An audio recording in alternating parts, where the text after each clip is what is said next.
Ragazzi, bentornati sul mio canale, benvenuti a questa nuova recensione. Io mi chiamo Alessandro e oggi vi parlo di Piggy. Vedete qui alle spalle della locandina, O Cerdita, il titolo originale spagnolo, un horror molto atteso qui in Spagna perché la regista così come l'attrice sono le stesse della Coda del Diavolo, The Devil's Tale, che ha avuto molto successo e che vi consiglio di vedere, così come vi consiglio di vedere questo. Vi lascio un po' di slide con le caratteristiche dei personaggi e passiamo subito al sodo. Lei gestisce in Spagna, siamo in un paesino della Spagna, una macelleria insieme ai suoi genitori, anch'essi corpulenti, e sono tutti quanti oggetto di risa e ludibrio da parte di tutte le persone che li circondano. Lei soprattutto, che è una teenager naturalmente con queste caratteristiche corporali. Ci sono le sue amiche di scuola che sono invece alte, magre, snelle, famose, alla moda eccetera eccetera, trucchi, telefonini, moto con i fidanzatini eccetera eccetera, che non fanno altro che prenderla in giro.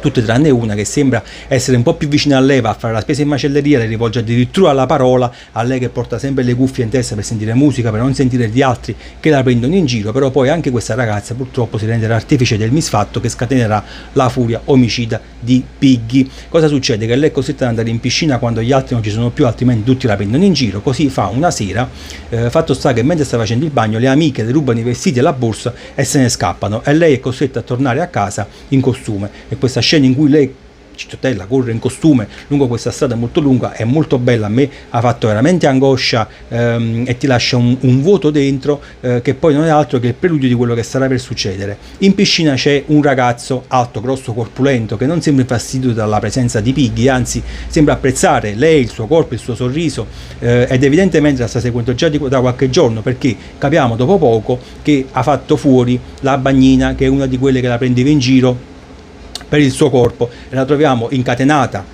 sul fondo della piscina, ancorata, mentre Piggy le passa per vicino con gli occhi chiusi nuotando. Una scena anche questa molto molto bella, senza rendersene conto naturalmente. Questo ragazzo se ne va da una parte e Piggy se ne scappa dall'altra per tornare a casa in costume da bagno. Fatto sta che mentre se ne scappa lungo questa strada, questo ragazzo le passa vicino con un furgone e lei si rende conto che dietro quel furgone, dentro quel furgone ci sono le 3 ragazze che l'hanno bullizzata, che sono state rapite da questo psicopatico, e una batte sul vetro, corpo, mani insanguinate, chiedendo aiuto. Questo ragazzo apre la porta e la guarda fissa, perché questo ragazzo non parla, si esprime solamente con il corpo, come a dirle: capito, le 3 che ti prendono in giro, ti sto facendo un favore, sta zitta, non parlare e fammene andare. E lei annuisce, lui chiude la porta e se ne va. A farsi complicate quando la polizia la interroga, perché lei è l'ultima ad aver visto queste ragazze.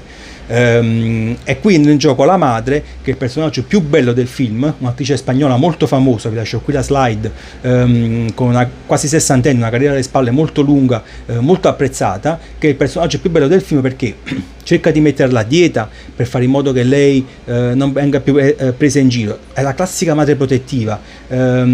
Quando una delle madri delle ragazze scomparse va a casa loro a chiedere informazioni alla figlia, che è l'ultima ad averle viste, lei dice: ma come ti permetti di venire a casa mia? Tua figlia non fa altro che bullizzare, vieni in giro mia figlia, le rubi i vestiti e ti permetti di venire qui. E quella povera Crista dice: ma lei è l'ultima ad aver visto mia figlia viva, io da chi devo andare? Sono disperata. E cominciano a lottare fra di loro tirandosi i capelli. Una scena bellissima. La accompagna dalla polizia quando lei viene interrogata, e quando i poliziotti stanno per raggiungere il momento culmine e lei capisce che lei sta nascondendo qualcuno, perché lei non parla di questo ragazzo di cui evidentemente si è innamorata, entrano in macchina, se la tira via dalla polizia: avete delle prove? No, me la porto a casa. Dice: non parlare fino a quando non arriviamo a casa. Arrivate a casa dice: mi devi raccontare tutto quello che è successo. E lei comunque non racconta dell'esistenza di questo ragazzo. Fatto sta che questo ragazzo improvvisamente irrompe a casa loro, e qui parte l'allarme spoiler. Se non volete sapere come va a finire, andatevi a guardare il film, perché ragazzi veramente merita. Se vi scocciate ve lo racconto io. Che cosa succede? Questo ragazzo irrompe in casa nel momento stesso in cui Piggy sbotta e dice ai suoi genitori, la madre e il padre, che è un ciccione che non fa altro che lavorare, si sbraca a casa, non parla, non dice niente eccetera eccetera: vorrei che foste morti, non vi sopporto più. E questo non se lo fa dire 2 volte, con un coltellone alla venerdì 13 li squarta, e sta per andare a squartare anche il fratellino di Piggy, un ragazzo antipaticissimo che se lo meriterebbe tra l'altro, mentre lei praticamente lo ferma con questo coltello e dice: no, lui no, andiamocene via. E mentre se ne va, scena molto bella, la madre non è morta ma è morente, la chiama, lei gira alle spalle della madre e se ne va, a dimostrazione del fatto che dice: devi morire, non ti sopporto più. Vanno in macchina e vanno in questa fattoria, in questo luogo abbandonato, dove lui praticamente ha legato le 3 ragazze come se fossero dei maiali e si appresta a farne salsicce. Però dice alla Piggy: le devi ammazzare tu, le mette un fucile in mano, ammazzale tu, perché è tu lo devi fare, tu sei quella che è stata presa in giro, non te lo meriti.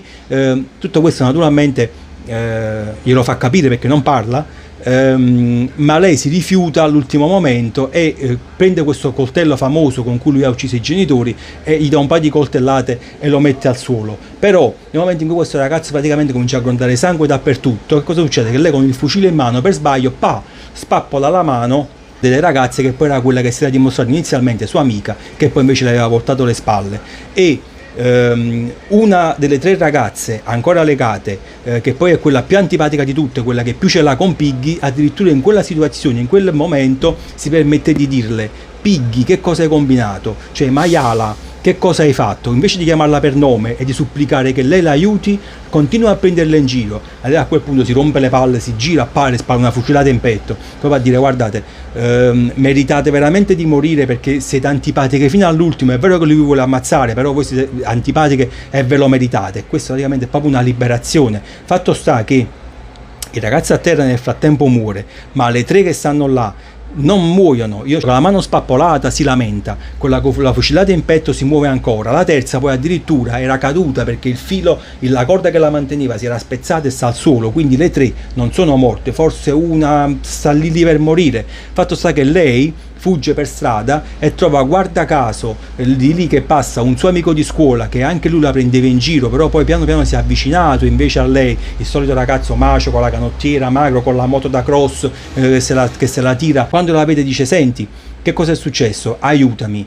Lei praticamente dice, e lui dice sì, assolutamente, la fa salire dietro la moto e se ne vanno via, con questa immagine molto bella ripresa evidentemente da un drone che gira intorno a questa moto con i 2, lei insanguinata che lo stringe sempre di più, fuggono verso la città. Però a pensarci bene, questa povera Chris cosa troverà? I genitori morti, il fratello che adesso se lo dovrà accollare lei, le amiche che probabilmente non sono morte, almeno 2 su 3, e che faranno la spia, testimonieranno su quello che è successo, che è stata lei a spararle, che questo praticamente non ha fatto quasi niente, questo maniaco che le ha rapita, a parte rapirla naturalmente, e quindi se la vedrà bruttissima da quel momento in poi. Però in quel momento lei è felice perché è su una moto abbracciata al ragazzo che evidentemente le piace, nonostante la prendesse in giro, e quello è l'unico momento di felicità che vedremo in tutto il film, di questa ragazza tormentata che ha preferito vedere morire la mamma e fuggire con il suo persecutore piuttosto che salvarla, che ha preferito praticamente far carneficina delle sue amiche piuttosto che salvarle, nel momento in cui lei continuavano a prenderle in giro nonostante fossero legate. Insomma, il tormento interiore